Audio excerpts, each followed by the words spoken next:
Hello guys, সোমার ছাদ বাগানে আপনাদের সকলকে স্বাগত। এবছর শীতে আমরা আমাদের ছাদে কিছু শাক গাছ লাগিয়েছি।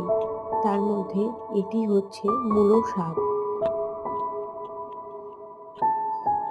কিছুটা বড় হয়েছে শাক।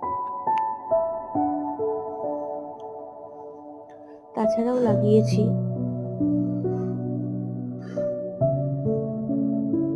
এটি হলো পালং শাক, এটি হচ্ছে ছোলা শাক,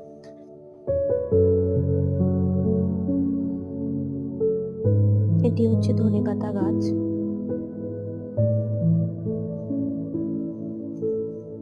এটি হচ্ছে উচ্ছে গাছ। ভিডিওটিকে এখানেই শেষ করছি। যদি ভালো লেগে থাকে অবশ্যই লাইক, কমেন্ট ও চ্যানেলটিকে সাবস্ক্রাইব করে দেবেন।